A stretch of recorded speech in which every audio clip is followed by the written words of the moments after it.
All right.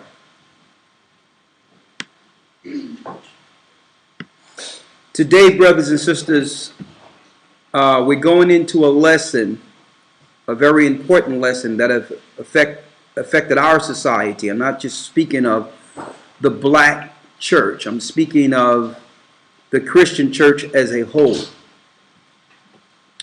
And the name of this particular video will be The New Age Antichrist Doctrine. The New Age Antichrist Doctrine. Now, what made me go into this particular lesson today? I was looking at some things this morning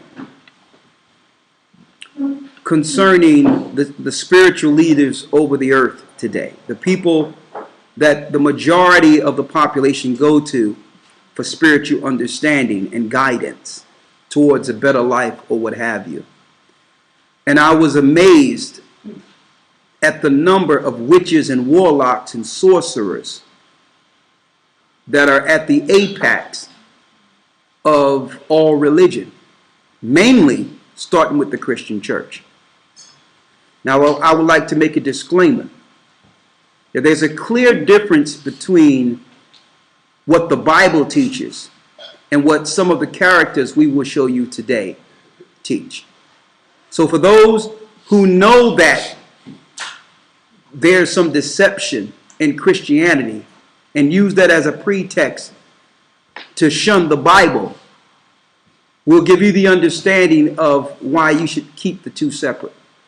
Because if you read the Bible, you would know that these people we'll show you today would be the leaders over the earth today under Satan's kingdom, under Satan's religion.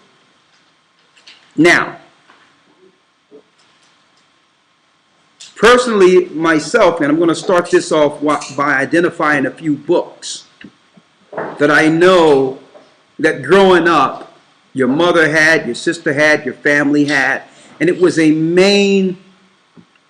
these were main books that were promoted throughout all the Christian churches. I know these were promoted in the Christian churches, in the black neighborhoods predominantly. I remember these books. I met people who read these books. I'm going to show you how this all intertwined. You have a book like The Secret by Rhonda Burns. Now, I don't know too many households or Christian households in America, especially black households, that don't have this book in it. The Secret, The Law of Attraction.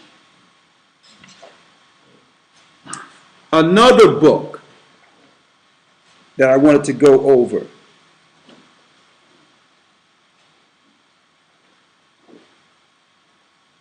By this character here. Let me pull him up here. Where is he here? I have him in here somewhere. Well, I'm going to get his image in a moment. He's the guy that came up with the book, A Purpose-Driven Life.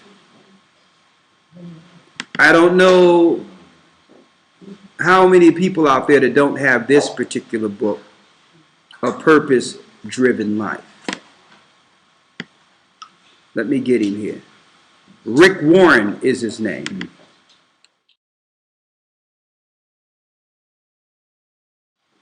There he is. Rick Warren is his name. See? Rick Warren. And you see, not too long ago, I think in 2006, he did a TED presentation. And you have to realize you must be rolling in the dough to do a TED presentation. That means a corporate impact. That means you have had a profound impact on society to the point where the whole earth need to hear what you have to say. Now, I don't think Christ would be at a TED presentation. But nonetheless, you have Rick Warren who came up with the book, The Purpose Driven Life, speaking at a TED presentation. Now, I mentioned someone to you earlier called Rhonda Burns. The Secret. Here she is here. See the coat? Nice, right? The white hair. It's looking good, right? All right. I'm going to show you who's leading our people, brothers and sisters. And guess what? The sisters in the Christian church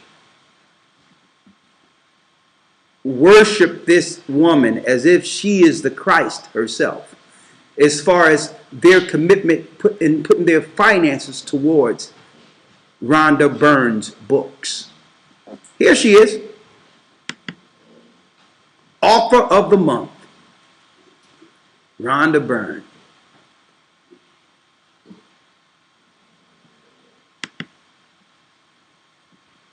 Who are we really looking at here?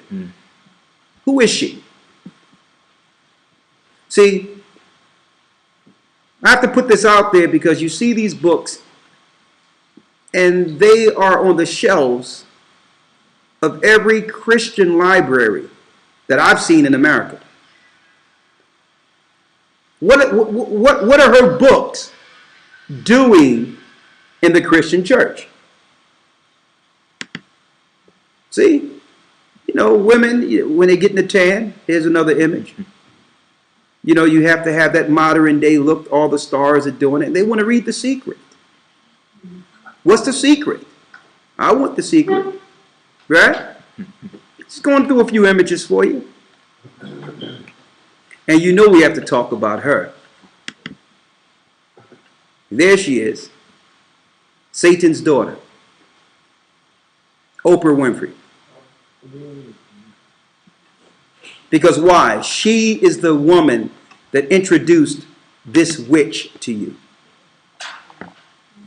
Now, that's a resounding statement or point to call this woman a witch. But that's what she is. Because she not only have the book, The Secret, this witch here. See? Satan appears as an angel of light. She also have the book, The Power. Don't you want the power? Hey, and if you get the power, then you get her next book, The Magic. There you go. Don't you want that magic? See, this is the slippery slope that's going on within the Christian church. See? And I looked into this woman, Rhonda Burns, because she, believe it or not, guess who financed her more than any other people in the earth? Christians. Black Christians. Now, mind you, brothers and sisters, she's not even Christian. She's a Buddhist. How are Buddhists becoming leaders in the Christian church? How are Buddhists respected and revered and honored in the Christian church? I'm going to show you how. She came off as a Christian when she first got her television show. Oprah, the mammy. And anything she introduced sells. And that's on purpose. Don't think that Oprah is behind the machine. She's just a face. This is how it's introduced to the black communities, because we knew Oprah as this Christian playing in all the old slavery movies and singing Swing Low, Sweet Chariot. And she was a Christian as far as we knew. But the whole purpose was not to just promote Oprah, but to get to people like this. I want you to see her.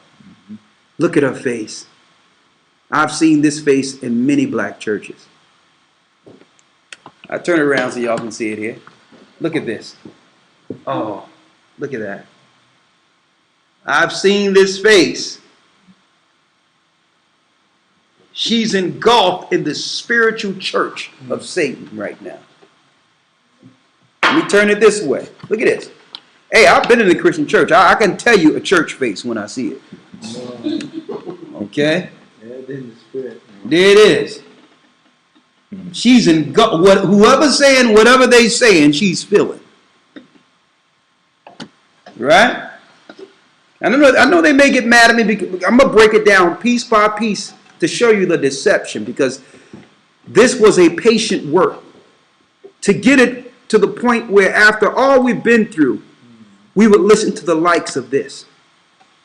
A witch. What have happened amongst our people that we trust witches, sorcerers, and warlocks? Are we that downtrodden? Are we that broken? Look at this. She's like she's about to just jump on a broom and just go somewhere. Look at this. She's a witch. Now, and guess what? I'm not saying anything that this woman wouldn't admit herself. Okay? What Christian would come out with a book called The Magic? She's a witch. Now, for those who look to equate the Bible with this sorcery and this newfound religion we see in the earth today, let's go to the Bible to show you how the Bible totally strikes witches like this down. Go to Exodus 22 and 18. Exodus 22 and 18 and Deuteronomy 18 and 10. And when I say witch, we also are speaking of the witch's apprentice, Oprah. Our people have been deceived.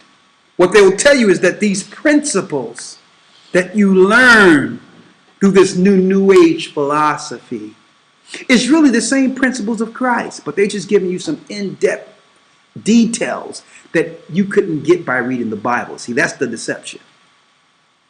They'll say, well, it's really the same principles, and they try to parallel these sayings from witches and warlocks and sorcerers and try to parallel and put them on the same par as Christ on purpose, because they know in order to bring forth this new world order, they must initiate the whole earth into a new world religion. And you're going to find it's not new world at all. This is an ancient philosophy that they're now bringing to the forefront. What does the Most High say about witches? Deuteronomy, Salakia, Exodus. Now, mind you, Exodus 22 and 18. Now, mind you, brothers and sisters, that we're reading out of the law here on the Sabbath. So what I'm reading here to you today, brothers and sisters, out of the law, was normally read on the Sabbaths when we were in place, when we were in our land on the Sabbaths. We would all come together and have a constant reminder on how to operate amongst our society to keep a righteous society before we fell. So that means someone couldn't come to me with some smooth marketing ploy to move me out of my belief, my core belief and understanding of the law. Let's go to Exodus 22 and 18. Let's read that. Book of Exodus, chapter 22, verse 18. Go ahead. Thou shalt not suffer a witch to live. The Bible tells us in the Old Testament that we were not to suffer a witch to live. That means it doesn't matter if she's related to you, whether or not you care for her. It says suffer, that means to bear her, to make an excuse for people so that they can actually deal with their sorcery against the Most High's people. We not only suffer a witch to live, we promote and reverence witches in our society. Now, if this was in Israel, the ancient Israel, there would be no books called The Secret or the magic. Because we had in the Old Testament a law for this, in which you walk her up to a mountain, push her, and roll rocks on her. And then all the kids, everyone get a rock. And you would bury her in rocks. That's how it worked. That's how it worked. Okay? Rocks. She would be stoned according to the Most High. Why? Because you cannot suffer a witch to live. Eventually, a witch would cast spells, make potions, make certain drugs, and decay and demoralize and destroy a society. Let's go to Deuteronomy 18 and 10. Deuteronomy chapter 18, verse 10. Go ahead. There shall not be found among you There shall not be found among us anyone that maketh his son or his daughter to pass through the fire. to pass through the fire. That's a sacrifice to Moloch. Read. Or that useth divination, Divination, or an observer of times, an observer of times, or an enchanter, or an enchanter, or a witch. or a witch. See, this is prominent in our society to the point where we don't know right from wrong, left from right. We as a people don't even understand what a witch is. They operate so prevalent in our society. Look at the woman who was paid all this money over the what's the guy with the wand, the little kid thing, the Harry Potter franchise. Look how much money this woman is being paid over the Harry Potter franchise. So there's witches, warlocks, and sorcerers.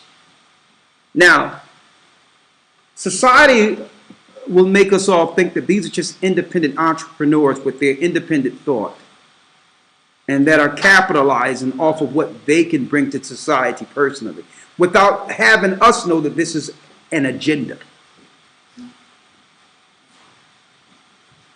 Without telling us, letting us know that there's a purpose behind everything we see in the media.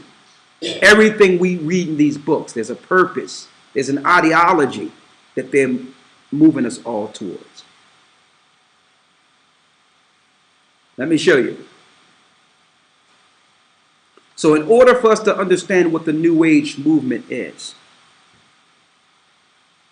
because it's intertwined with the prosperity doctrine, let's go back. I'm going to share my screen with you, lawyer. I want you to read this for me, please. Fine. All right.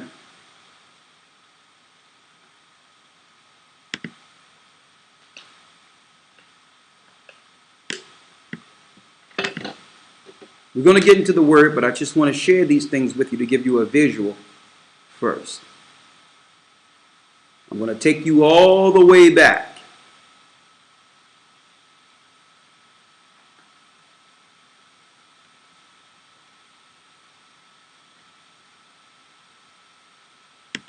All right. I'm sharing my screen with you brothers and sisters.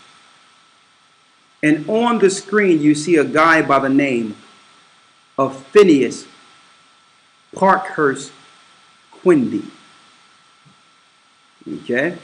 Now, mind you, this guy is Jewish. Right? There was something before him.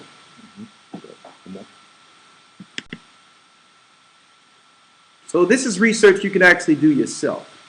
We went back to the prosperity theology, the theology you see that became prominent in America through Billy Graham, through Kenneth Copeland, and who learned from Kenneth Copeland?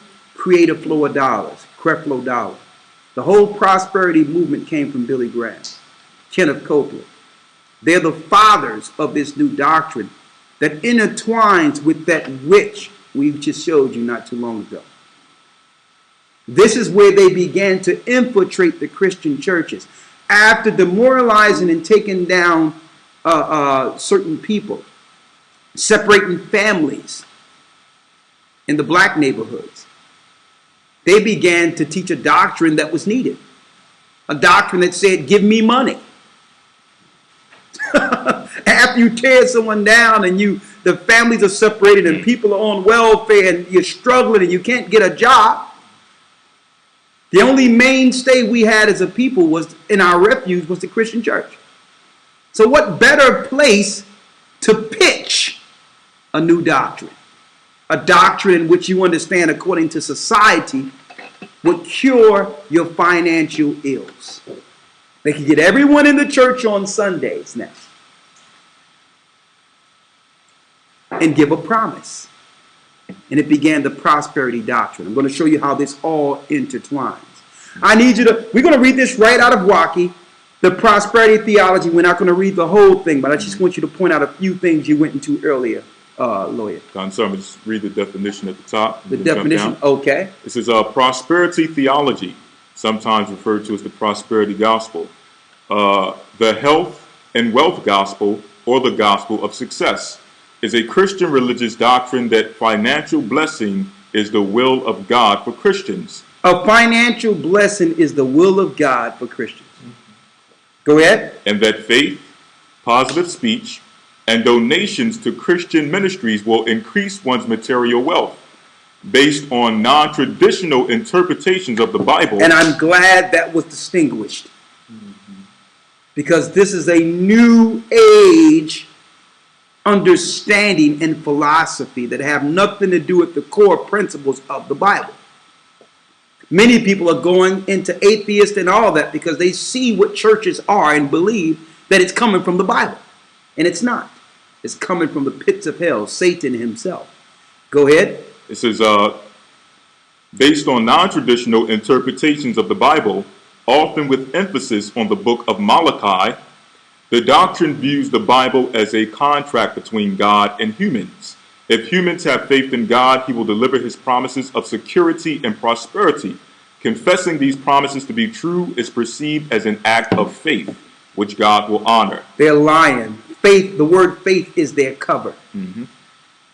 There is no faith in the prosperity movement. Go ahead, and we're going to prove that also. The doctrinal emphasis emphasizes the importance of personal empowerment. Here it comes, personal empowerment. Proposing that it is God's will for his people to be happy. I'm going to jump down to the history. I want you to check out this personal empowerment, though, because that's what they're teaching through the New Age movement. It's not about moving together as a nation, as a society, as a people under one God. It's about personally coming up financially. Personally having wealth and being an example to the earth of how you have been promoted to this higher plane.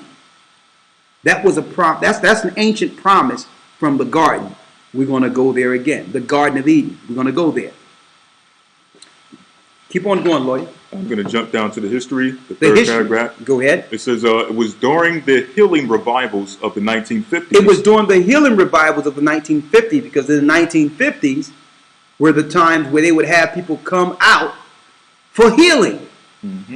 And then you would pay the pastor. It was no preaching, no nothing going on. This guy, they would have the choir going and this guy touching people and they falling out. That started in the 1950s. No coincidence. No coincidence. At the same time that the government was ramping up their polio vaccines, that was getting the majority of the population sick. Right? So now they're making people sick. You need a healing now. So that was the movement in the 50s. Read. It says it was during the healing revivals of the 1950s that prosperity theology first came to prominence in the United States. Although commentators have linked the origins of its theology to the New Thought movement. To the what? To the New Thought movement. To the New Thought movement. New Age, New Thought. Read. Which began in the 1800s. And that leads us to what? Let's go to that New Thought movement. The New Thought movement is a spiritual movement which developed in the United States in the 19th century following the teachings of Phineas Quimby. The three major organizations within the New Thought movement today are Religious Science, Unity Church, and the Church of Divine Science, with an estimated number of 1.5 million adherents. In the United States, between them, Go ahead. there are numerous smaller groups, most of which are incorporated in the International New Thought Alliance. Now check out what it says here, though. Although New Thought is neither monolithic nor doctrinaire, in general, modern day adherents of New Thought believe that God or infinite intelligence is supreme, universal, and everlasting. That divinity dwells within each person. That all people are spiritual beings. That the highest spiritual principle is loving one another unconditionally and teaching the healing of one another. That our mental states are carried forward into manifestation and become our experience in daily living. Now, on the surface, brothers and sisters, that doesn't sound too bad, does it? But you have to realize or understand what God they're speaking of when it talks of infinite intelligence. It's speaking of the enlightened one, the God of this earth, Lucifer. Now I'm going to get into the meat of this, but let's get this one guy real quick. What's his name again? Go ahead. The New Thought movement originated in the early 19th century and survives to the current day in the form of loosely allied group of religious denominators, authors, philosophers. Hold up, there it is. Loosely allied group of religious denominations. Authors, philosophers, and individuals who share a set of beliefs concerning metaphysics, positive thinking, the law of attraction. Oh, you thought the law of attraction secret came from what? Rhonda Burns, didn't you? See that? And she's a Buddhist. The law of attraction, the secret. What else? Healing, life force, creative visualization. Go ahead. And personal power. And personal power. So they done move the understanding of the gospel of Christ into an individual thought religion, a self-empowerment religion that's now being taught throughout the earth through the Church of Oprah Winfrey. She's just a proxy in this whole thing. Let's not focus on Oprah here, because she's just the bridge they use for black people to cross over. Okay? She's just the bridge. Because we knew that philosophy was Luciferian. But they use Oprah to bridge the gap between Satanism, between what the newfound Christianity and the New Age movement. Now, when I say this is an ancient philosophy, let's go back to the beginning. Let's go to the book of Genesis to show you what the New Age movement and the New Age churches teach, what they promise you, what the overall objective is of this religion, and what they promise you will receive. Let's go back to Genesis. Genesis chapter 3, verse 1. What did the serpent promise Eve? Adam. Read. Now the serpent was more subtle than any beast of the field. The serpent was more subtle than any beast of the field, which the Most High Power had made. And he said unto the woman, Yea, hath God said, Ye shall not eat of every tree of the garden? Now, mind you, the serpent didn't come to Adam, brothers and sisters. Why? Because Adam was the head. The Most High told Adam what to do and what not to do. So he could not deceive Adam. But he was able to go to Eve on a technicality, know that if he can deceive her through Adam's love for her, it could mean his fall. So usually the serpent can come in, brothers and sisters, when we're not together, when we're not operating together. This is not blaming the woman. This is just an example of two people being on one accord and not letting anything in between. That's the example, because while men are working, while they're absent, whatever the case is, the serpent comes in. The serpent begins to operate. And what does he promise? Listen to this clearly. And mind you, it's no coincidence that they used Oprah Winfrey, someone that women would respect and honor, powerful, and don't believe that she got all this money and power that they claiming on Forbes and all this. All right? These are just characters created for you to believe that you can one day become Oprah. They only need one Oprah. So all that promising you to be where Oprah is, no. That was a price, her soul. But they only need one of her. Okay? And I'm putting that out there because this is the introduction of how they have our sisters look at the TV. And look at Oprah and say, well, she seems fine to me. Nothing is happening to her. And her life is prospering. It seems like she's only positive. But you don't see what happens when the cameras are off, when the lights turn down, when the makeup is off. You don't see that this woman's life is a living hell. Okay? Because she have made an agreement with a lesser God. That's what you don't see. They'll never show you that on TV. But let's get back to it. This promise. Verse 2. And the woman said unto the serpent, we may eat of the fruit of the tree of the garden, of the trees of the garden. Go ahead. But of the fruit of the tree which is in the midst of the garden, the Most High have said, ye shall not eat of it. Go ahead. Neither shall ye touch it, lest ye die.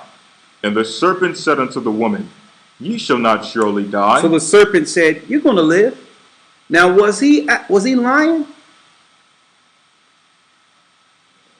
See, after she took of the fruit, she was still living. So was he lying?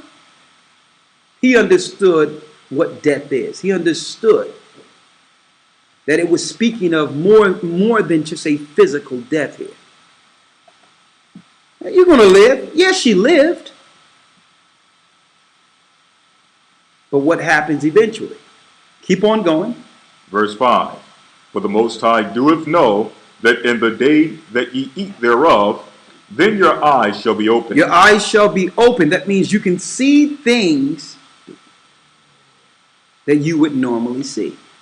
It's what they call today, in this madness they're dealing with, which is satanic, dealing with the doctrine of the pineal gland, opening up your third eye. See, this was a promise from the serpent in the beginning. Read.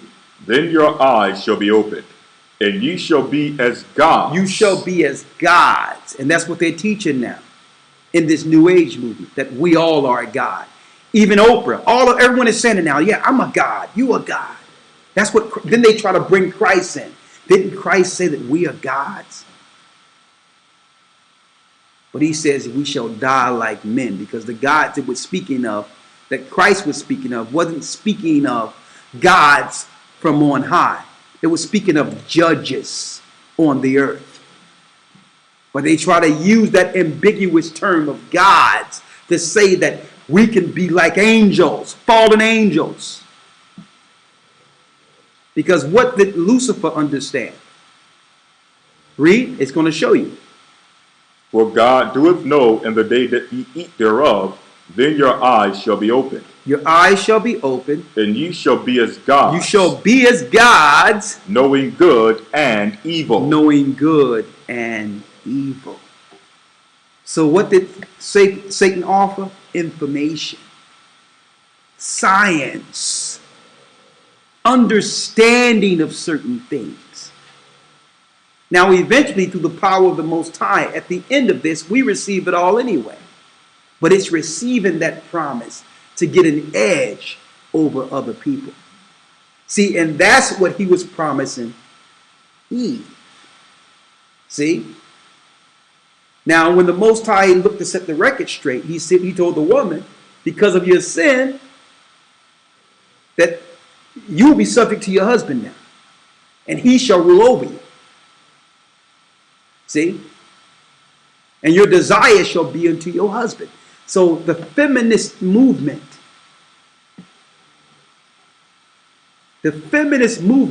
is the breaking of that order the Most High looked to put back in place. Because they went to the woman first. And I'm saying this because this is what I understand. That the houses are broken now. Our society is broken where the women, by default, must leave the households now. So they focused on the woman understanding the shift, that it will be the woman dictating the households and the mindsets of those that the children who would be raised in her household. So let me show you here. You will all be able to see it. So that's why they went the feminist way. And look, that's Rihanna, brothers and sisters. Look what's in her hand. It's the book The Magic by Rhonda Burns. I'm sorry you all can't see the images, but it's Rihanna with the book The Magic by the same woman that came up with The Secret. See that? I want you to check this out. Because a lot of you don't have no time to really put all this together and see that they're playing us. They're playing you in these Christian churches. They're playing you. The whole earth is being initiated into worshiping the fallen one. This is no new age movement, brothers and sisters. This is an ancient movement that's now come to light. The world is ready to accept it now. Let's get in Corinthians where it says that he appears as an angel of light in Corinthians 11. No marvel. 14. Yeah, 14. Yeah. 2 Corinthians. Yeah. You have it? Mm-hmm. 2 Corinthians chapter 11, verse 14. Yes. And I'll start at 13. For such are false apostles. When it says such a false apostles, it's speaking of people like Kenneth Copeland. It's speaking of people like T.D. Jakes. It's speaking of people like Creator Flow of Dollars. Because what these people do, apostles set up churches. And I'm going to show you how diabolical these churches are. How can you have a mega church? When we realize that coming up, churches used to be communal. Okay? They used to be communal, which means you go to a church in your area. So what they were able to do with this New Age movement, this satanic movement, was to move all the churches out of the community that cared about the community into a mega church, taken away from the community and the love one would have with the few people that the pastor would usher or shepherd. So they moved everyone. You can't get a mega church unless you take from all the other churches. So now the small churches get no love. And the mega churches are now being programmed. I'm looking at Joel Osteen, Satan's son. How his whole thing is, I can't judge nothing. I can't judge. Who's the judge? Christ was about love. I can sit here with Buddhists. I can sit here with Muslims in my congregation. I can sit here. Listen, even though I don't deal with it, there's homosexuals who have done a lot of positive things in this earth. Can we separate the way they are from what they have actually brought forth in society, even though I don't agree with it. But why can't we just love each other? The question is, what the hell religion is that? Okay, but it sounds good. It sounds respectful. It's sorcery. It's psychology. The Bible says we are not supposed to suffer a witch to live. And see, a lot of you don't understand this. In the Dark Ages, when it was talking about burning witches at the stake, that was our people. When we got in charge in Europe, we were killing witches. Okay? Because they are the threat to society. Now, are we to do that now? Of course not. Of course we can't go out and physically impose our will on someone who's practicing that satanic religion. Let the Most High be the judge. But I understand why we were doing that in the Dark Ages. When Israelites got in charge, we began to bring back the law that was written so that we can cleanse our society. We couldn't have our little daughters growing up thinking it was okay to be witches and sorcerers. We couldn't have our young men growing up thinking it was okay to cast spells on people and make potions that kill people, like your doctors and your pharmacists today. So if you were doing something with your potions and all that and your magic and your psychology, the Most High had a law in which we would burn witches at the stake. We would kill them. That was us during the Dark Ages. It was us ruling Europe. We weren't having it. But what I'm showing you here, read that again. 2 Corinthians chapter 11, verse 13. For such are false apostles. Read, false apostles. Deceitful workers. They're deceitful workers. And here's their deceit. Transforming themselves into the apostles of Christ. They have made everyone believe that they were down with Christ. That was the deception. And then the Christians say, okay, well, I can relate, because you're not reading the Bible. So you don't know how to weigh what you're seeing here, because they coming off smiling, and it seems like good people. They're serving food downstairs. They got a food drive. Everything seems above water. Read. Deceitful workers transforming themselves into the apostles of Christ. Go ahead. 14. And no marvel. And no marvel. For Satan himself is transformed into an angel of light. He have transformed himself into Christ, brothers and sisters. He's the angel of light. He's the enlightened one. He's the one that everyone should go to for spirituality, for faith, to understand what love is, for self-empowering. Read. Therefore it is no great thing if his ministers also be transformed as the ministers of righteousness. So the ministers of Satan will also be looked at today as the ministers of righteousness. All society now are going to Satanists to get to the Most High God. They're going to Satanists. Now there's more. Finish reading what you have there. Therefore it is no great thing if its ministers also be transformed as the ministers of righteousness, whose end shall be according to their works. Whose end shall be according to their works. Now when I say it started way back at the beginning, where Satan offered power, self-empowerment to be like God, like it's being taught in these New Age churches now. It started way back when. But then during the 1500s, you have what? Ignatius Loyola, a dark night of the Catholic Church. Here he is. We taught about him last week in the academy. Him and Francisco Ribera coming up with a new Left Behind doctrine that's false concerning Christ's doctrine. These are Satanists.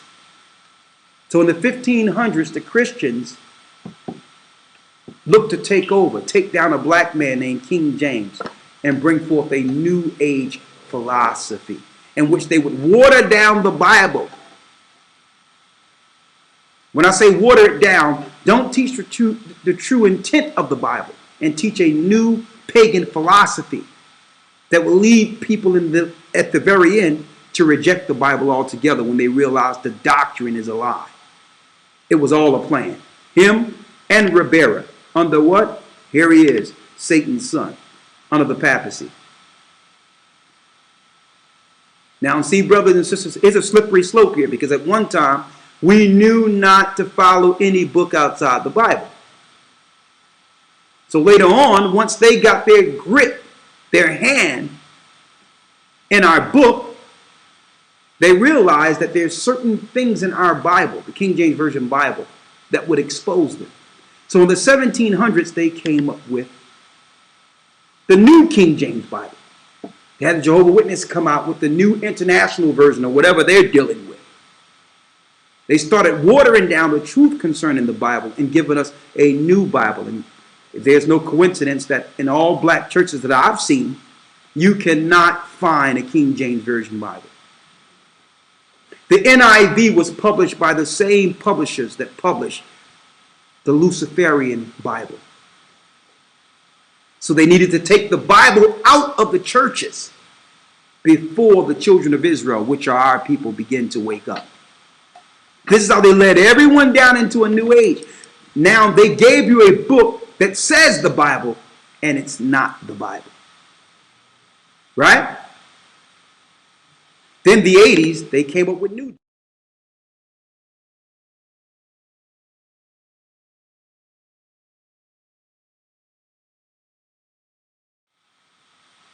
In the 80s, they came up with a new doctrine. The Left Behind doctrine that really came from these Satanists here. The Left Behind doctrine came through Jesuits. That Left Behind movie y'all see with Nicolas Cage now, that's not a religious, chronological a depiction on the coming of Christ. It's a lie to have you receive the mark of the beast based on their chronology. See? Came up these sorcerers, these Satanists, and then they have your new Satanists.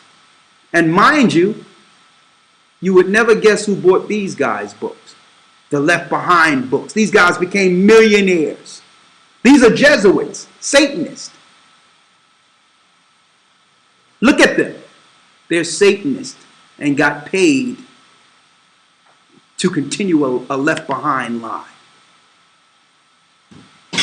Now, why are we showing you this? I want you to see all this. Because the church, let me tell you, the Christian church is not the Christian church. And I come to find out that the Christian churches in America and in the Western world were never churches of the Most High. We began to make our own spirituality in America during the time of slavery. Okay? That's what makes our worship so different than every other church you see. Because we brought our worships and the way we were congregating and all that from Africa. When we understood we were Hebrews. It wasn't until later that they seen us coming together, and they initiated under what you call Uncle Tom, a pastor, to move us into this New Age movement and new philosophy. That's where you get the Uncle Tom from. He was an actual pastor who was utilized to initiate us into this. We weren't a part of this before. So I'm trying to give you a little history, brothers and sisters, because the majority of your churches are not really churches of the Most High. And it was one time we didn't get some understanding from a book and use a book outside the Bible to understand the Bible.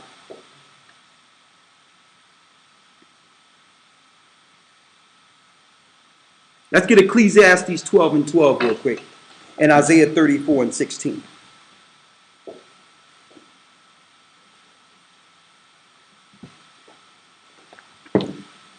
And I'm putting this out there, brothers and sisters, because I know some people, they're not going to let these books go. Why? Brother, believe it or not, brothers and sisters, these books out there, these satanic books I'm mentioning, The Secret, with the Law of Attraction, The Magic, The Power. Brothers and sisters, these books work.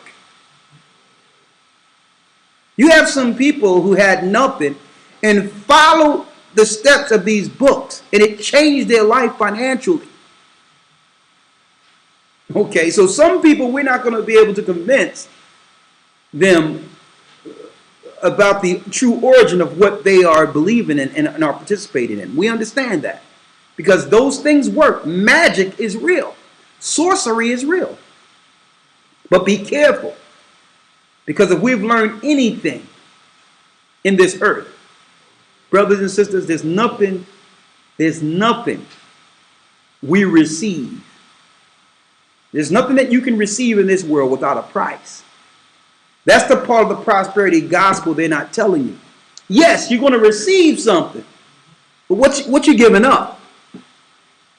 Okay, that's the piece they're not telling you. Let's read what we should be reading, the core content. Read that. Ecclesiastes chapter 12, verse 12. And further by these, my son, be admonished. Of making many books, there is no end. The Bible says be admonished, which means be corrected for making of many books, because there is no end. Anyone can come up with a thought and write a book. I know some people that are using these books to shape their life and their direction, their direction, as if these books are the Bible. And once they read this book, because it helped them, it moves them to go purchase the next book. And that's why this woman right here becomes what? This Satanist right here. Where is she? This witch. That's why women like this becomes author of the month. Rhonda Byrne. The Secret. You get that book, you get the next level of Satanism. The Power. And then you get the next level. You want to be able to wield that power? Let me give you the magic. We're looking at Lucifer's daughter here. Look at her. She's a child of the devil. Okay, let me put this out. Let me just put that out there. Right? Be admonished of making of many books, there is no end. Read. And much study is a weariness of the flesh. Read on. 13. Let us hear the conclusion of the whole matter. Go ahead. Fear God and keep his commandments, for this is the whole duty of man. Fear God and keep his commandments, for this is the whole duty of man. Now, if you fear the Most High and keep his commandments, he's going to fulfill his promise until he comes. His promise is, through food, shelter, and raiment, be there with content. Okay, that means if you got a roof over your head, you had a meal today, okay, with food, shelter, and you got some clothes on your back, you're already blessed. You're already blessed. Maybe you're not blessed enough compared to what you see on TV, that dream, that aspiration. But the reality is, brothers and sisters, a lot of us are already blessed. We're already blessed. We don't need this other stuff. We don't need these dreams. You follow the commandments of the Most High, and you keep his commandments, and he'll put the things on the road you need based on your mission. If you have to get to more people and do more things, then he's going to put enough for you to do that. Okay? So this thing of prosperity is satanic, how they have you following this caveat of this power that you are to receive if you follow these other books. Let's read Isaiah 34 and 16 real quick. Isaiah 34, verse 16. Seek ye out of the book of the Lord and read. First, that must be our foundation first. Now, if we seek out of the book of the Lord and read, and he says, he suffered not a witch to live, I'm not going to buy a witch's book. I'm not going to buy a sorcerer's book. What can I learn from them? All the key things they're talking about you can find in the Bible. Another thing they did, I don't know, I didn't put the Martin Luther King thing in here, did I? Yeah. Have a picture of it.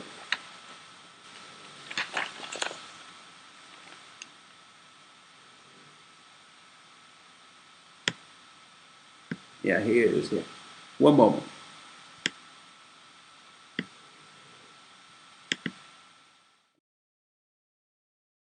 This witch also quoted Martin Luther King. You see how they use everything to try to bridge the gap so that we can follow their mess? She quotes Martin Luther King. Whether affects one directly affects all indirectly. I can never be what I thought to be until you are what you ought to be. That is the what? That is the what? Look at that. It says, whatever affects one directly affects all indirectly. I can never be what I ought to be until you are what you ought to be. This is the interrelated structure of reality. Martin Luther King Jr. Now, she quotes Martin Luther King in one of her books. But the key thing is she says, you don't have to be a Buddhist to be a Buddha. Now, check it out. You see how they bridging the gap between a respected Christian pastor who's revered in the United States and Buddhists? They're telling you that it's all really the same religion. The New Age movement is really bringing the true intent for the Christian's future. Because it's all ancient Babylonian, it's all ancient Satanist religion. Christ says, many shall come in my name, saying, I am Christ, and shall deceive many. So Christianity is now accepting the Buddhist thought because it was all together under paganism before there was any such man named as Christ. See, I hope we're getting somewhere here.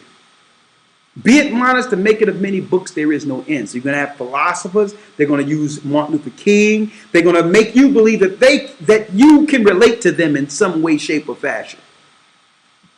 And I don't understand how sisters are buying this. Okay. And I want to just aim towards the sisters because I don't know no brothers going inside a bookstore saying, I need a purpose-driven life. Well, I need the secret. Okay, that's why I'm pointing out sisters. Well, I'm like, when I seen that book and I seen sisters reading, I'm like, you know what? We are in trouble. Hey, they reading some more mess to get us to come at us. And that's what they be doing. They reading this stuff, and now stuff is moving around in the house and things are changing. And I'm like, yo, put down this book. The only thing that's changed is these books she's buying. They're asking you questions she never asked you before. And you like, well, listen, we're going to read this Bible. Let's read this Bible because burn that book. You got a witch living in your house in that book, guiding you. Because it's not just speaking of her. The books say things like, you have to reassess everything. You have to reassess what's in your life. Because sometimes everything is fine and women have moods. Men have moods. And you're going through one of your moods and now you read the book and you're going through one of your moods and like, you know what? I need to reassess a few things around here. That's how it goes. Now this witch is in your house. Not your wife, but this witch here. Let me pull up here. This witch right here. Now she's in your house. If you're not happy every day, then something must be wrong. And I'm looking at her, I'm like, listen, she need to just deal with what she's dealing with. She got issues here. How can she give advice?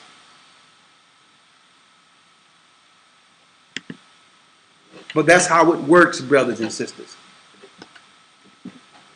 They take advantage of our vulnerabilities, our shortcomings, and our financial position.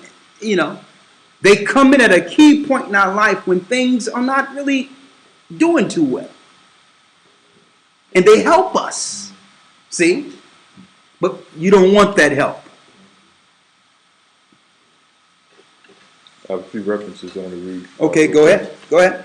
We just read the purpose-driven life out of the Bible, Ecclesiastes 12:12-13. Yes. Fear the Most High, keep His commandments. That's the purpose-driven life. Right.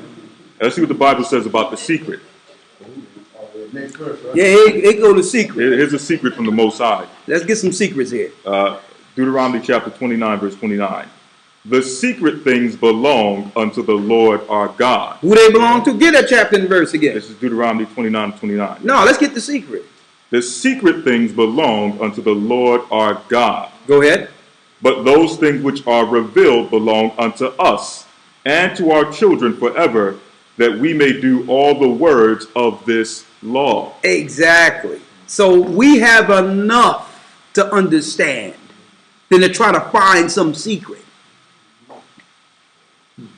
See, the secret is the word works in itself because it entails information you don't have yet. Mm-hmm. Well, what this person know, I don't know. So that title in itself makes one curious. Like, who don't want to know the secret? You know, I'm just making an example how somebody say something to you and they stop it halfway. Mm-hmm. Well, I can't say nothing to you. Like, yo. Why you say it then? Mm-hmm. No, you promise you ain't gonna tell nobody. That's how it goes. Because everybody want to know. Okay, this guy knows some stuff. Mm. So that's how they get you the secret, making you think you need to unlock something. The secrets belong to the Most High. He revealed what He wants to reveal, so that you can keep His commandments and do what you need to do. Mm-hmm. Everything is not for everybody, which means one book is not the answer for everyone.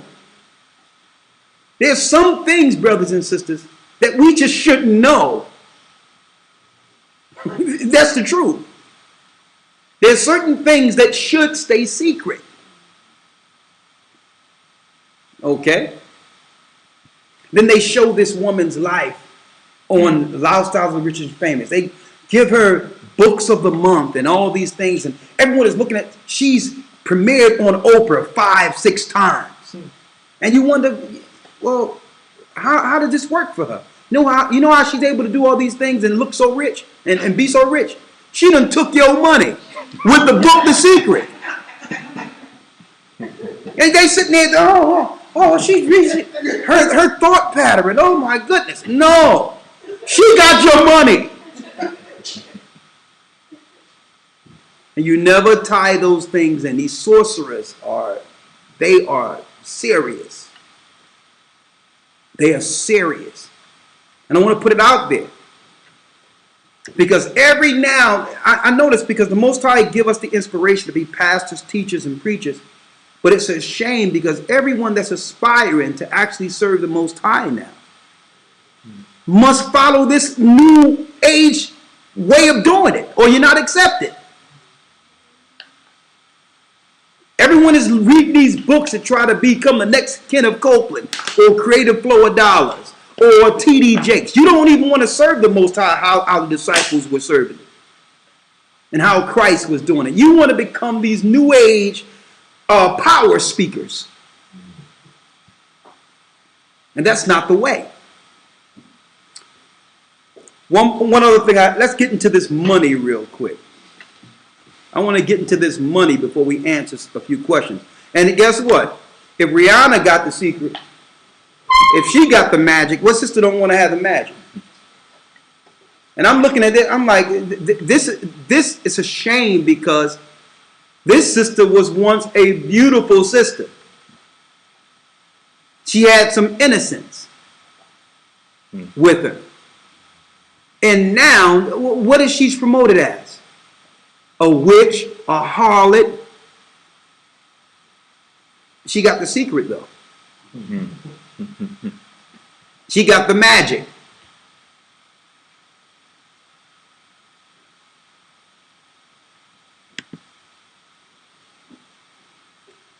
You had Kenneth Copeland, who came out with the prosperity movement.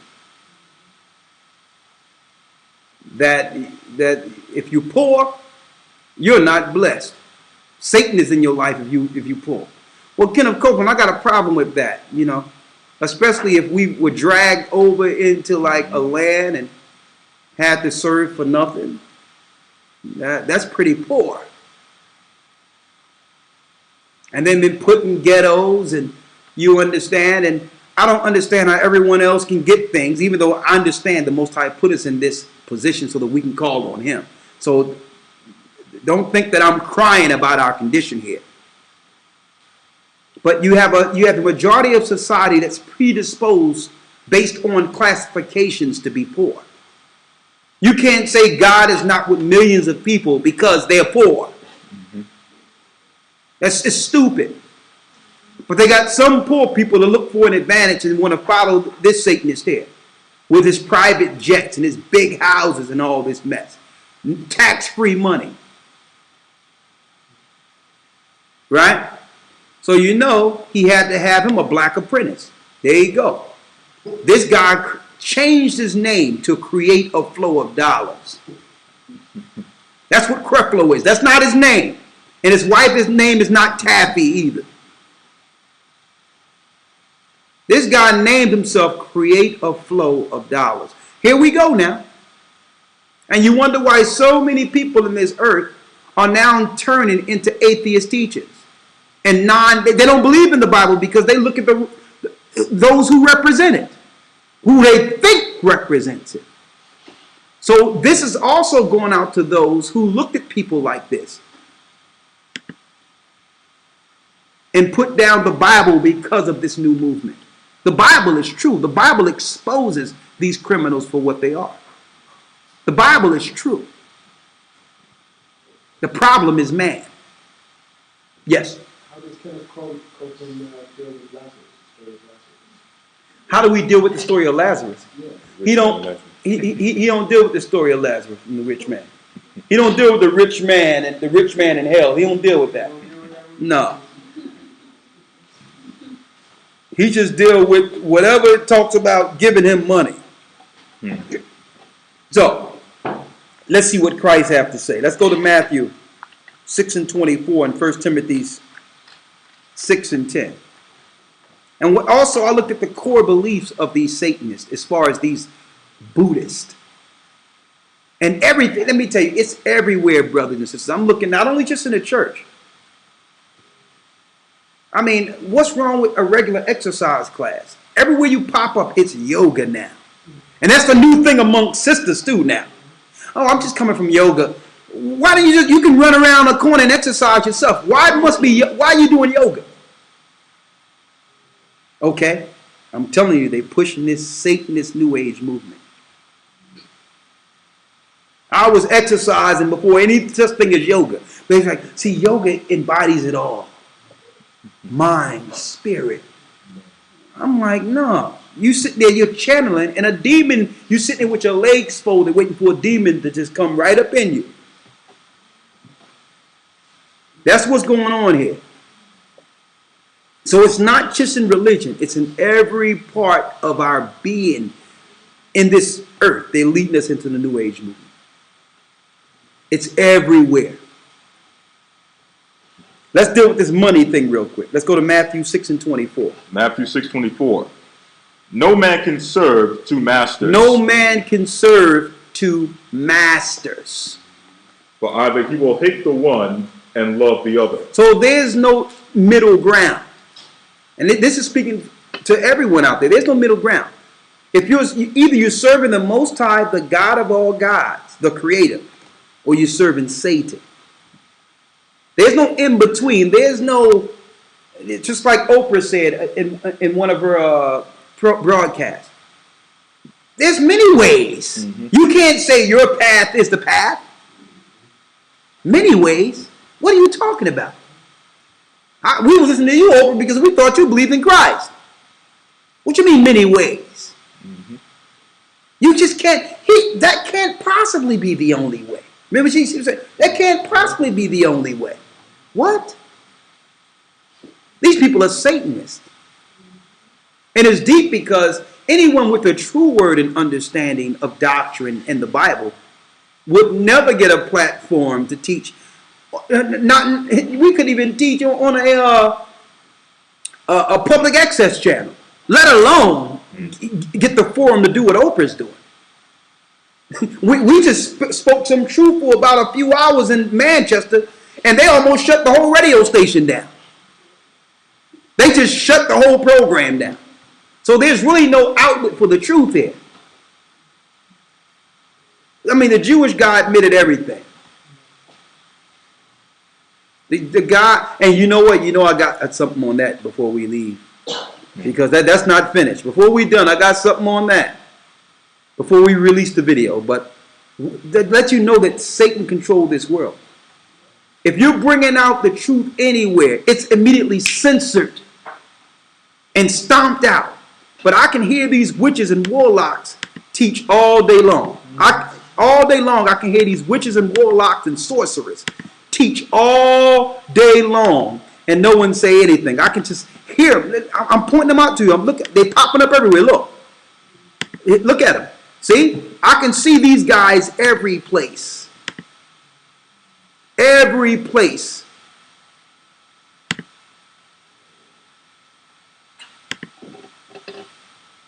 See? The reality is, brothers and sisters, there's only one God. There's only one way.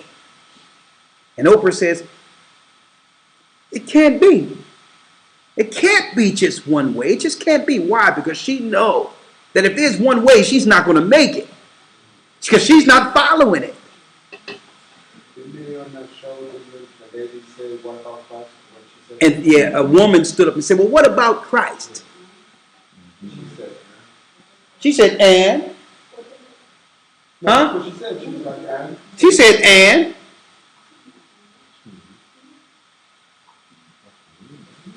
And it's deep because I'm looking at the demographic of people that made Oprah. The majority of these people were black Christians.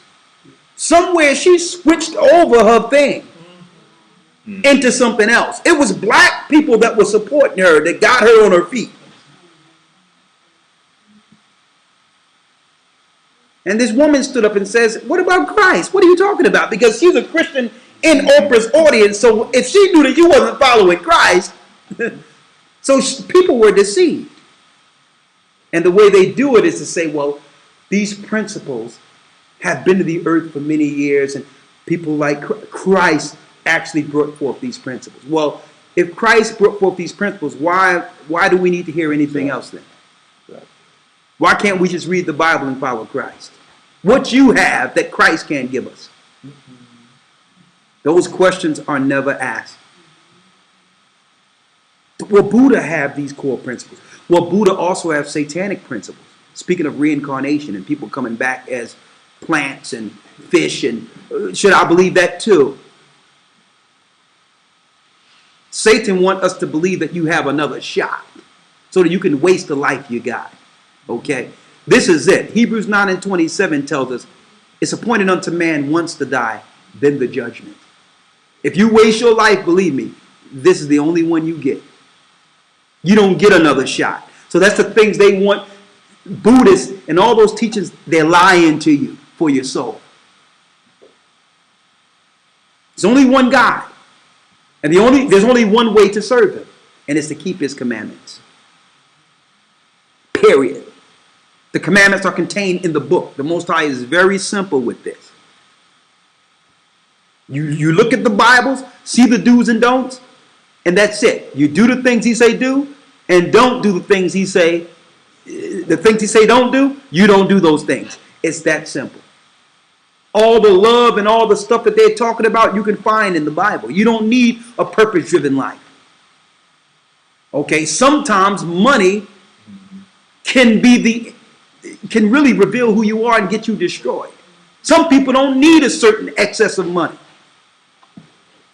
So the Bible says, With food, shelter, and raiment, be there with content. Because let me tell you, money reveals everything in people.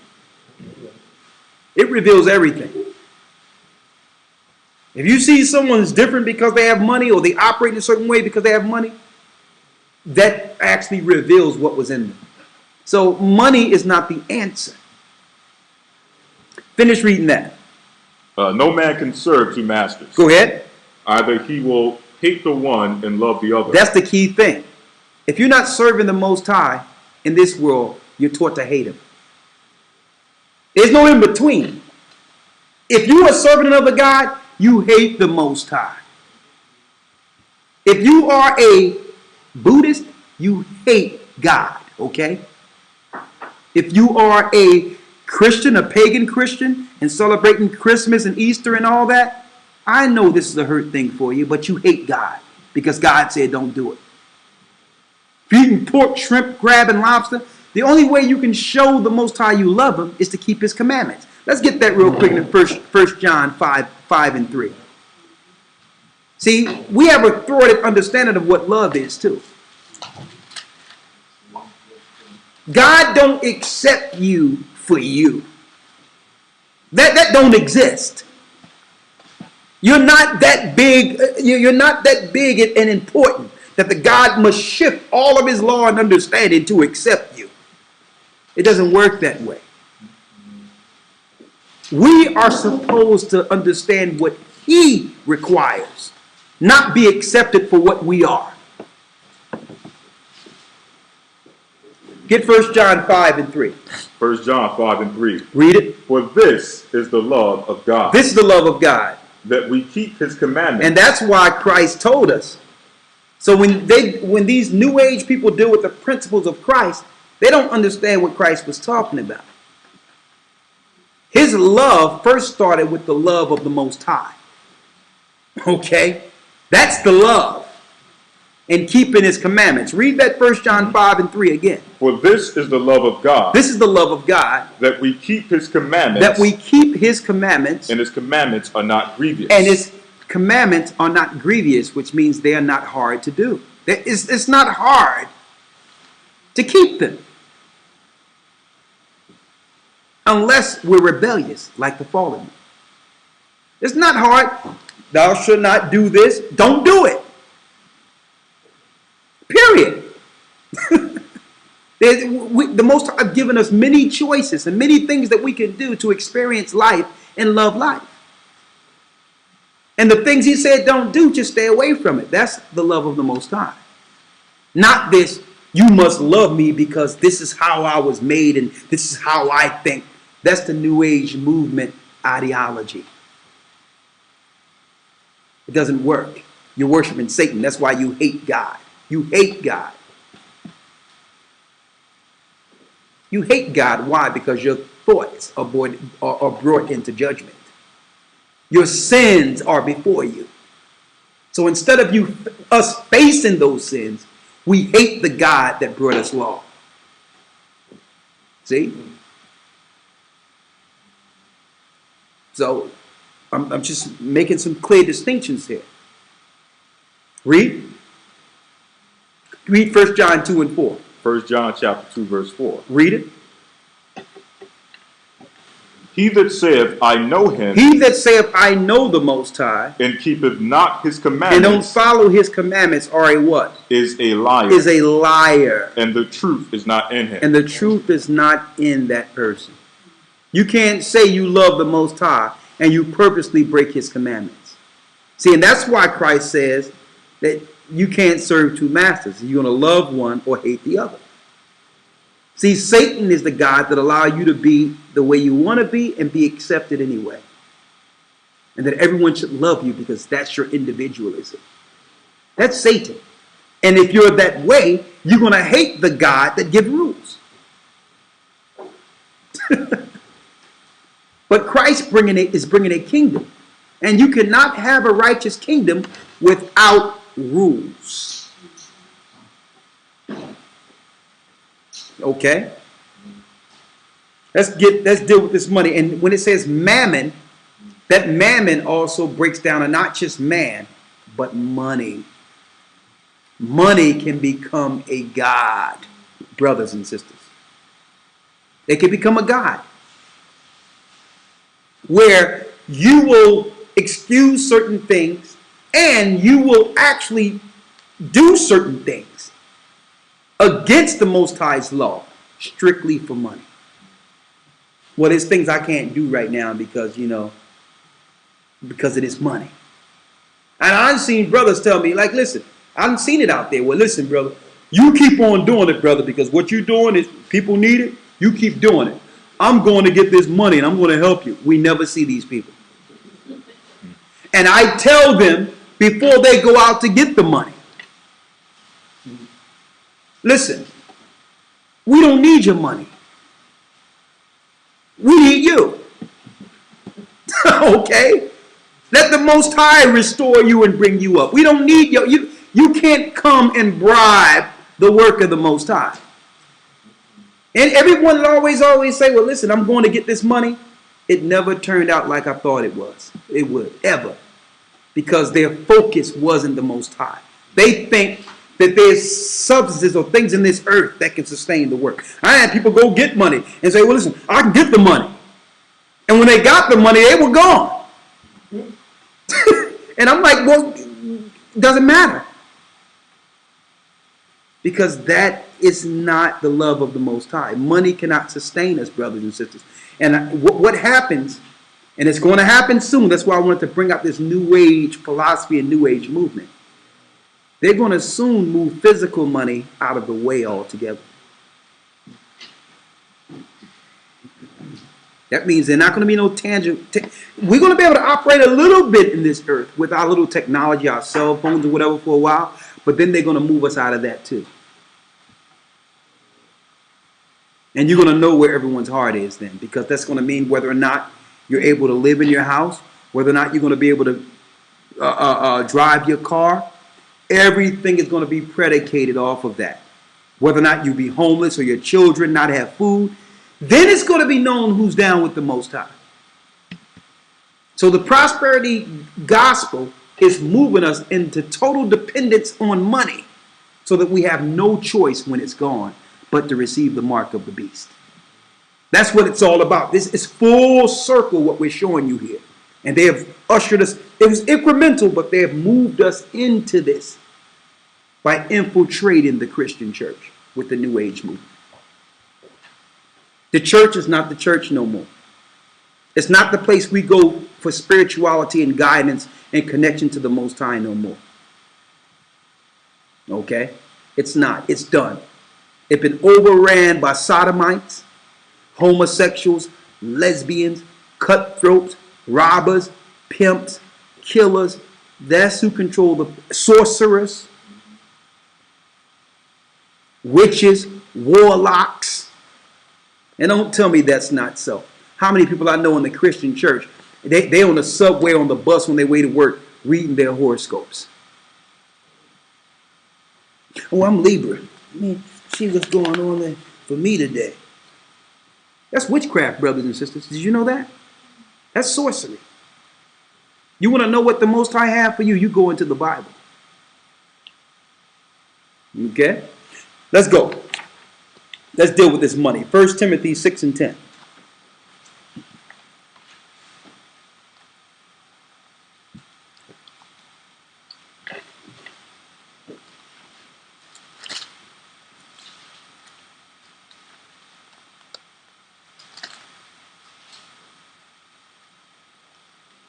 First Timothy 6 and 10.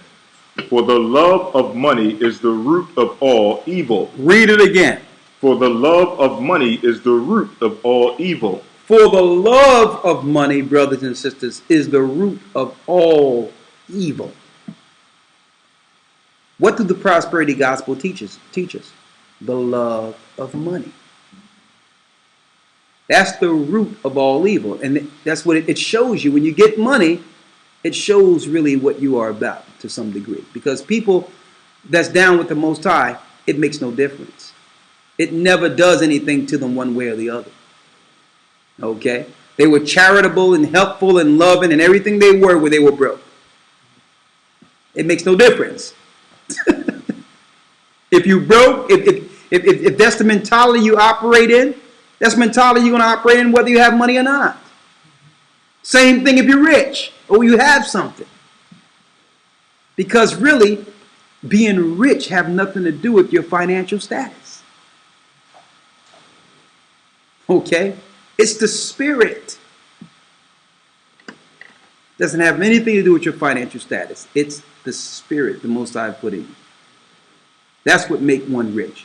Not your classifications or your class based on the financial status of this world. Read it again. For the love of money is the root of all evil, Read. which while some coveted after, Because some people just covet after money. Oh, I'm going to sow a seed so I can receive a blessing. Oh, I see a car in your future. I see a house in your future. What type of mess is this? You're not going to be poor forever. Read. they have erred from the faith. And they have did what? They have erred from the faith. So don't believe that prosperity is in sowing seed is an act of faith. If you're chasing money and looking at a prosperity doctrine, you have erred from the faith of Christ. Where did Christ say sow a seed so that you can get some more money? Now, is tithing and charitable gifts towards bringing forth the work part of the work? Yes. But there's no way the whole ministry is supposed to be predicated off of teaching about money. Well, that's the whole doctrine. The whole sermon is money. Money is a defense, like the Bible says. But we're not supposed to love it. It's to be utilized to do the Most High's work. Read. And pierced themselves through with many sorrows. And pierced themselves through. And pierced themselves through. Read. With many sorrows. With many sorrows. There's more sorrow chasing money. There's more sorrow chasing money and going after money than it is being broke, or what they call being broke. And I wanted to put that out there. Last but not least, I need you to read that one more time. Isaiah 34:16. Now, Ecclesiastes 12:12.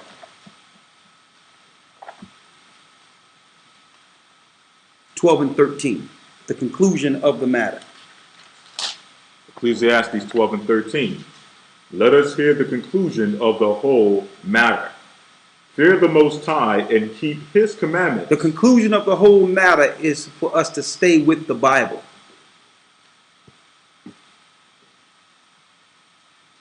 And the true doctrine of Christ. And gathering the 12 tribes of Israel, the lost sheep of the house of Israel.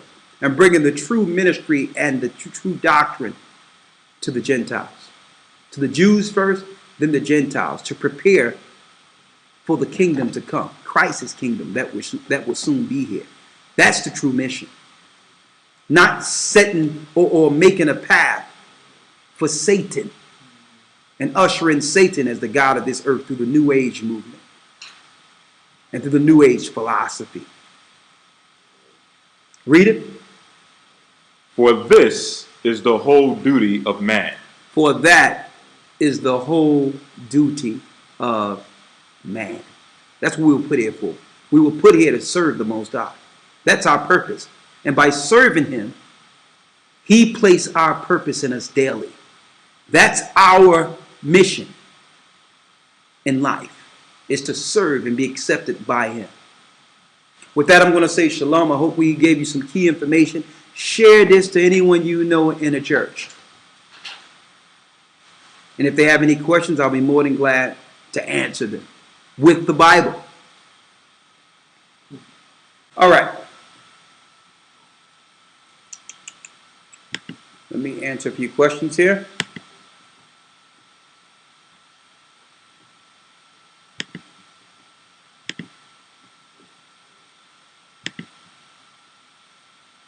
Okay, let me pause this. All right, Lord, I need your help here real quick. Let's get through these.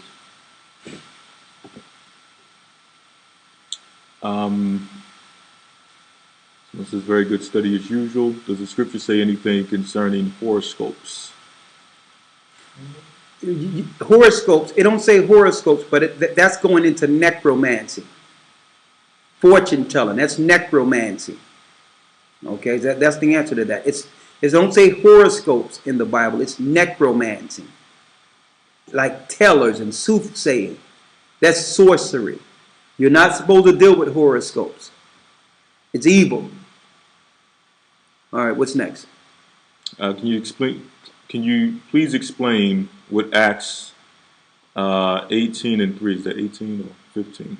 Acts 16 and 3, let's get there. Acts 16 and 3, where it says, took and circumcised him because of the Jews.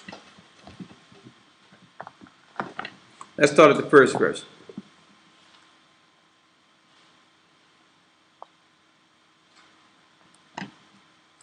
Acts 16 and 1. The question was, can you explain Acts 16 and 3 where it says, he took and circumcised him because of the Jews? Read. Acts 16 and 1. Then came he to Derbe and Lystra, and behold, a certain disciple was there named Timotheus, the son of a certain woman, which was a Jewess and believed, but his father was a Greek, which was well reported of by the brethren that were at Lystra and Iconium. So his father was a Greek-speaking Jew, a Hellenist. So there were certain practices with the child that didn't allow him to do circumcision from birth. Mm-hmm.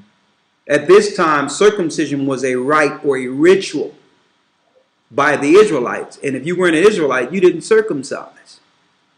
So because his father, Timothy's father, was a Greek, he wasn't a Grecian or an Edomite Greek, he was an Hellenist, a Greek-speaking Jew. Because of this, the boy was raised without Israelite customs, like circumcision. So what happened was, finish reading. Verse 2, which was well reported of by the brethren that were at Lystra and Iconium. Him would Paul have to go forth with him, and took and circumcised him because of the Jews which were in those quarters, for they all knew that his father was a Greek. They knew that his father didn't deal with the customs. So in order for Timothy to be accepted at that time, Paul went and took and performed the circumcision for him, because Jews were actually coming against those that were coming into the knowledge uncircumcised. So Paul didn't want that to be a reason for some level of argument or whatever the case is. So to keep the fight down at that time, he circumcised Timothy, because the Greeks, the Hellenists, weren't practicing circumcision. Okay, what's the next question here? Elder, I'm glad you talked about the one world currency thing, because I'm a student, and just yesterday my economy teacher told us that soon there will only be one currency for the entire planet, and that's only a matter of a few years until it's implemented and in effect. That's true. That's what they're learning in economics now. And they've already implemented. How many of us spend all day long without having to take anything out of our pockets? So we've already been acclimated into the system to some degree. All right, but then it's going to become prevalent where there's no money at all, which is a cheaper system to operate with. And so, and it's going to lead everyone to eventually get, if you want to buy and sell on their grid, you got to get the mark of the beast to operate on their grid. So we're not going to be on that grid. Okay, so you take what you have to make use now for what's coming. Okay, to prepare you for when we have to go off the grid. Yeah. You want me to spoil it, or you want me to wait till the news make happen tomorrow? Go ahead, spoil it. There's these rich people in Europe. There's a rich people in Europe getting RFID chips or NFC chips. Getting the mark of the beast. in their hands. In their hand. Two of them Go ahead. for their digital currency, Bitcoin, to store their Bitcoins. So there's people in Europe to store their Bitcoins. Rich people are now getting the chip in their hand. And we told people when Bitcoin came out that they made it seem like it was a revolt against the modern day economy, and this is a way to rebel by getting Bitcoin. It was government the whole time to acclimate people into a non-currency system. So now these rich people in Europe are now getting chips in their hands. And you're going to go into some of this in the news tomorrow.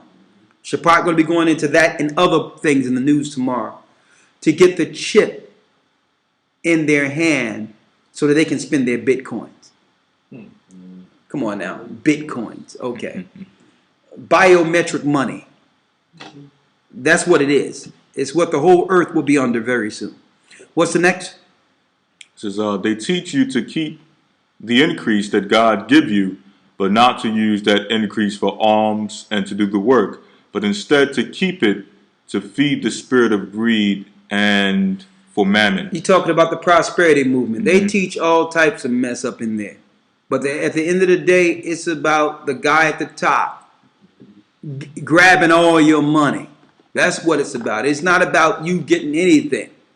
Because if you look at your life compared to theirs, you on the short end of the stick. And a lot of brothers and sisters don't even know in that prosperity garbage mess. If you were to add up the money you gave this person, all those years you were in there, you would probably be living a little better. You understand? If you were to add all that up and invest it in the business for your family. If you add all that money up, you could have actually taken that money and actually did a personal business for your family. And it wouldn't be looking for a pie in the sky. It would have been the works of your hand is being blessed to do something to help your family. So that doctrine keeps you poor. Read. Someone says, can you please give us Brother God your email again? We tried the email that was mentioned last week, and it said no such address. Please give us. Give me what you have real quick. You wrote it down?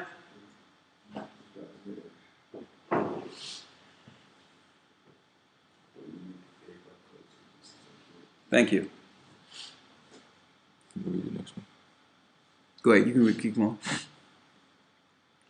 Someone says, are all of the Canaanites mixed with Nephilim seed? A lot of the Canaanites were killed off. Canaanites themselves were Nephilim seed. Yes. A lot of them were killed off. When you look at the war with Edom. And a lot of them lived through Edom's taking on some of the Canaanite daughters. Okay. Top one's the main one. The not hidden. No, I'm talking about the Gajah's email. Oh, God, just actually email.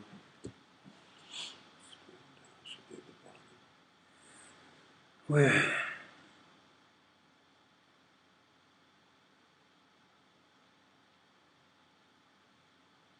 Yeah. That Brother Gajah at Gmail? Yeah. Why now? At Ymail, not Gmail. I have one for Gmail. Why it says Gmail? It's the one. It says one is for public, one's for personal business. Just probably. Gmail's personal. Okay, so it's Ymail. Brother Gajah at Ymail.com. So this is what you need to do so we're not giving out all these email addresses.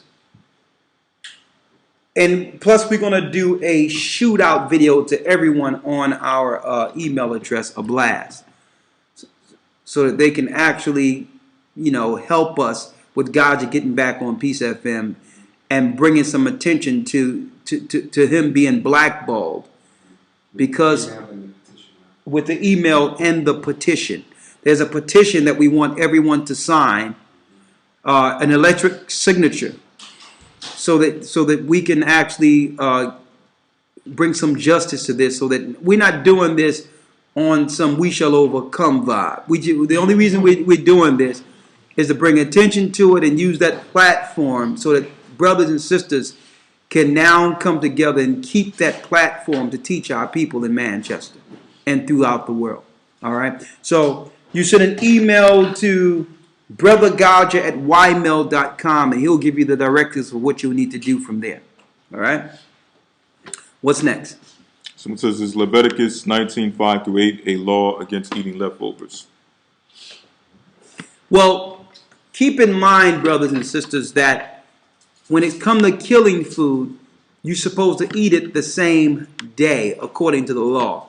But how many of us are following that law? When you go to your supermarket to get, unless you have something in your backyard working, there's a great chance that whatever you're eating in your house is from an animal that was killed a lot of days before you actually purchased it. So understand the grace of the law, because you can't practice that law. You understand? Now, you can eat leftovers. You're under grace. Back when we were dealing with the law, there was really no leftovers because we killed enough to eat for the family. And the food was spread out to the point where if you killed the chicken that day, there was no chicken left for tomorrow. All right, so exercise some grace. Don't get so over righteous to the point where you just sitting down, you know, with some grass, eating grass, okay? What's next? But you also have to take into account refrigeration and things of that nature. Exactly. We got refrigeration now. Yeah, you couldn't eat it because it was going bad anyway. For health reasons, with no refrigeration, what could you do? All right, what's next?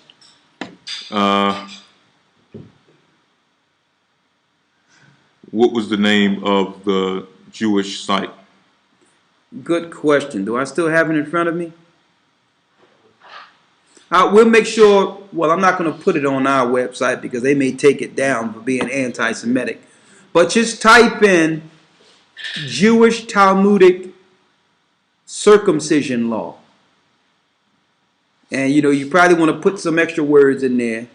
Boy and a male's situation, you know, put that there and it'll come up. What's next? Someone says, a fantastic class today, elders. What's that? Yeah, scroll back up. Oh, I'm sorry. This is a fantastic class today, elders. I am thankful that the Most High worked through others that introduced me to your teachings. A lot of questions I have been answered and eyes are still being opened. You always come with your sources of information which is great. May the Most High's blessings continue to be upon you both and all of those who bring forward the truth. Thank you. All praises be to the Most High. What's next? Elders, thank you for the teachings. It is very timely. I was approached this week with a business opportunity that on the surface I was very excited about, but throughout the week I was awakened throughout the night. Every time I woke up, it was on my mind. I searched the internet and found nothing specific that was wrong, but my spirit was very unsettled. Now I know why. It seemed like a religion when I look at it. And you have to follow your spirit when your spirit is showing you certain things like that. So that's good. Go ahead. I was told the Jewish people are the Jews because the scriptures say there will be a king established on the throne of David. Which scripture is that? It talks about the throne of David, but what they don't break down correctly is that throne was set up for not David to sit on it, but through his loins, a king will sit on that throne. So when you see about King David, it's speaking of Christ. It's not speaking of whom they claim it. What they're saying over there in the Middle East is that through the Levites or the so-called Cohens and other Jewish people, that they're actually from the seed of Judah, and someone will come through their loins to one day operate as the Messiah, which is false also. But all in all, it tells you in the book of Acts that he raised Christ, Acts the 2nd chapter, that Christ was raised to sit on David's throne. So it's speaking of Christ, not David. All right. What's next? What are the coordinates to get the day for the true new year? You would have to. I would have to give you the information. Go to the website, gatheringofchrist.org. It'll give you all that information on the website. It's too lengthy for me to go over that in a question and answer segment. What's next? Someone says, I had a sister who wanted some clarification on Ezekiel 16 and 12 and wanted to know if that's a piercing and if head Jews that are not piercings are okay. And what is the link for the Talmud circumcision? Okay, go to Ezekiel 16 and 12.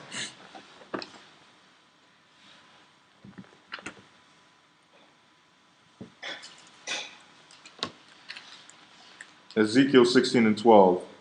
Go I ahead. started 11. I decked thee also with ornaments, and I put bracelets upon thy hands, and a chain on thy neck. And I put a jewel on thy forehead, and earrings in thine ears, and a beautiful crown upon thine head. This is speaking of how the Most High decked us out and we still just went away. Okay? We still did what we wanted to do. The same way a husband will give his wife costly things and deck her out, and you expect her to be loyal. That's the proper context of that particular scripture. But yes, piercings are not a sin. If one pierce, get their ears pierced, or whatever the case is. But then if you start going into piercing different parts of your body and all that, then it's going into Satanism for pain. A lot of Satanists, you see, they pierce and they just go off with it.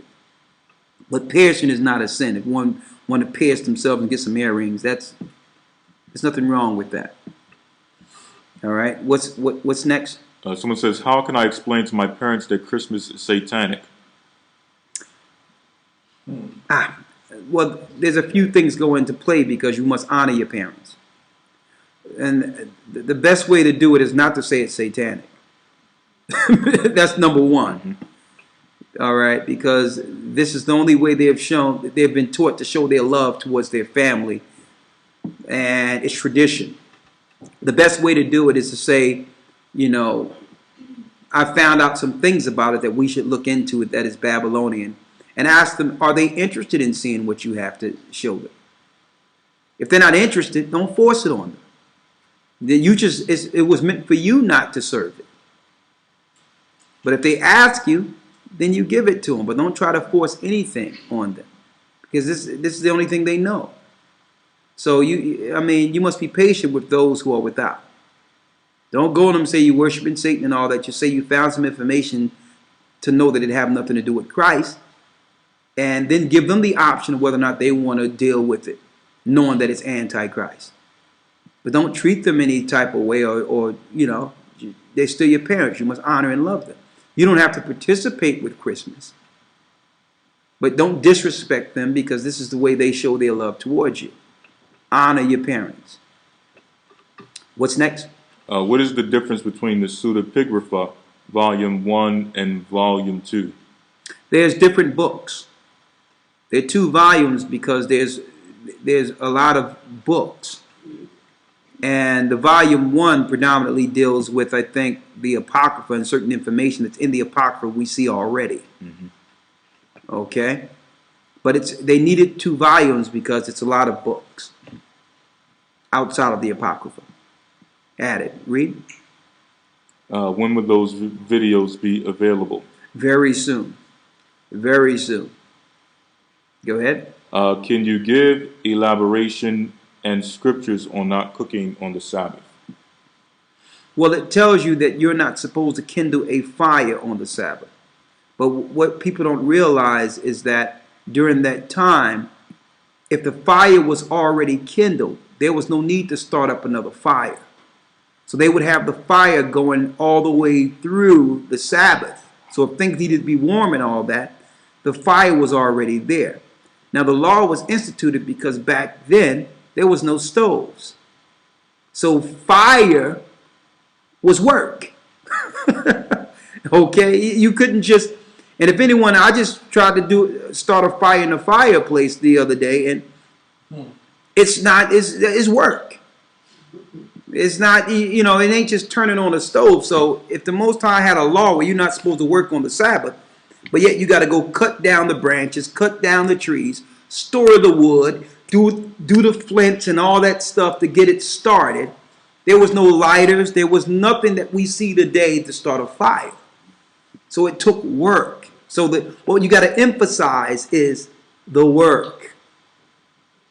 Okay? It took work for the fire. So when it says kindle a fire, when you go into that, it's speaking of the work that it takes to make a fire. If there's heat, you have to realize some of the winters were bitter, even in Jerusalem. So just because people wasn't making a fire didn't mean they didn't have heat. They had enough to where the fire would last through the Sabbath. Okay? That's the proper way of breaking down that particular scripture. Okay? What's next? You should post a link in the GOCC website so that we can download the videos and repeat freely. So if they shut yours down, ours will be up. I can't wait to see the footage. I can't wait to see the footage. A lot of the videos are there already, but I think that what you're saying is we should do a double upload. And see, the whole deal is we have to find an independent server or something where we can download them from a different place, because even though we have it linked to YouTube, if you take them off YouTube, they're going to disappear off of our link, off of our website too, because you can only embed them. Mm-hmm. So we don't have a personal server for our own videos, so we still would have to find an alternative video source to upload to embed it into the site. But those are good ideas, but we do have some videos on the site already. What's next? I'm having a son soon. Knowing what I know, do I still have to have him circumcised? Yes. What's next? The next one, hi. In the beginning of the Bible, did Ahia allow cremation to take place? Cremation is a satanic Gentile ritual. The Bible tells us we are to honor our dead and bury them. That's in Scripture. We bury the dead. Okay? Because why? Because those same remains will be the remains that will materialize during the time of our change.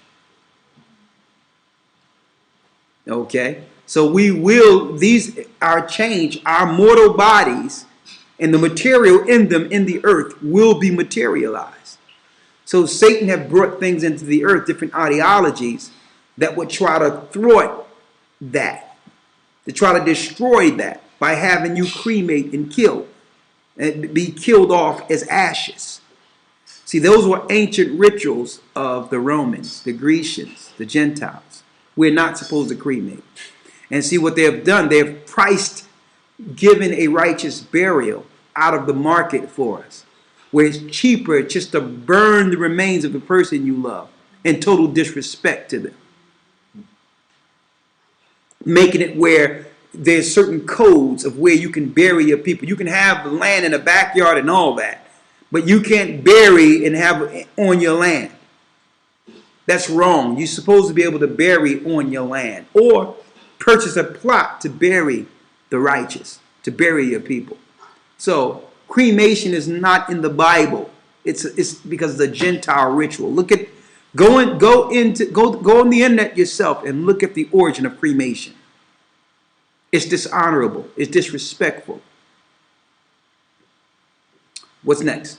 What does it mean to be born under the veil? I met someone that said he can see things because of born under the veil. Witchcraft. That's what's going on there. Anybody say they can see things, it's witchcraft. It's sorcery. First of all, if someone say they was born under the veil, you tell them, listen, let's get from under that veil, repent for you being under the veil, and get baptized because you have become a sorcerer.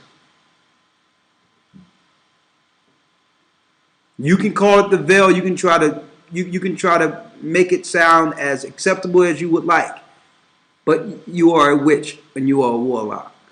If you're a woman, you're a witch under the veil. And if you are a male, you're a sorcerer under the veil. So get from under the veil, repent from your sorcery, and be baptized in the name of Yeshua. That's what we tell people that was born under the veil. Because who knows, maybe something happened where their parents did something to move that will allow them their child to do certain things. It could be an ancient spirit. These rituals come with children and all that. So that's a curse. What's next? Someone says, because many elite families are of the serpent seed, does that mean many of their spirits remain in the earth when they die? Well, when one dies, their spirit goes to where it goes.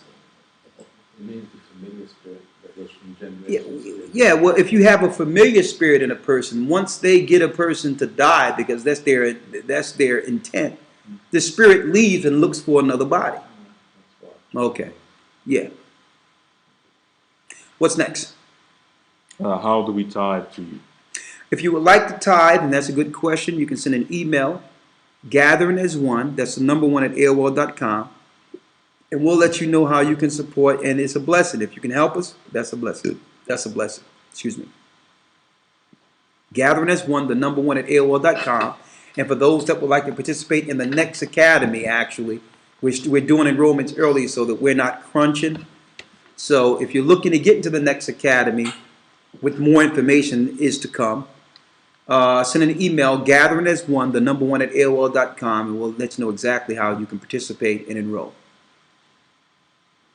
What you got? What's next? Question. What is the understanding of Luke 16:9? Yes. And I say unto you, make to yourselves friends of mammon, of unrighteousness, that when ye fall, or that when ye fail, they may receive you into everlasting habitations. That's talking about being friends and being honorable with those who are without. You have friends of those that are doing pretty good, so that if something happens, they'll help you out. They'll look out for you. So what the scripture is saying is, instead of a friend, make not an enemy. And see, that's the mistakes brothers are doing today. They're out there cursing people out, saying things they are not to say. And when the time comes when they do need help, people are going to close their doors to them. So that's what that's speaking of. That's the overall context of that. All right? Making friends and being respectful and honorable to each other, so that when something happens, you have somebody that the Most High will say, they'll remember you and say, you know what? You were a good person. I will share what I have with you. That's the righteous way of being.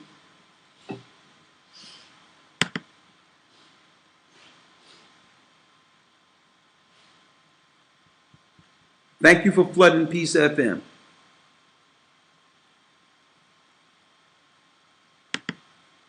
All right.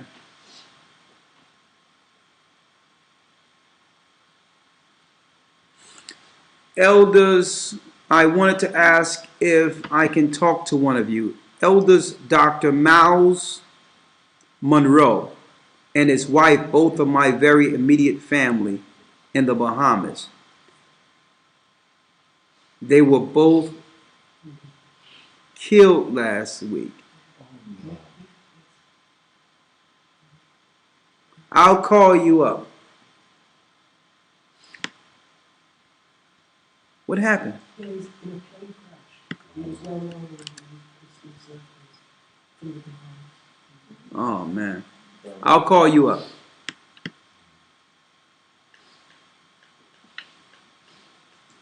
Someone asks, how do we prepare off the grid? By making preparation on the grid, which is keeping the Most High's commandments and linking with those of like minds. That's the key now. With that, we're going to say shalom. That's the end of our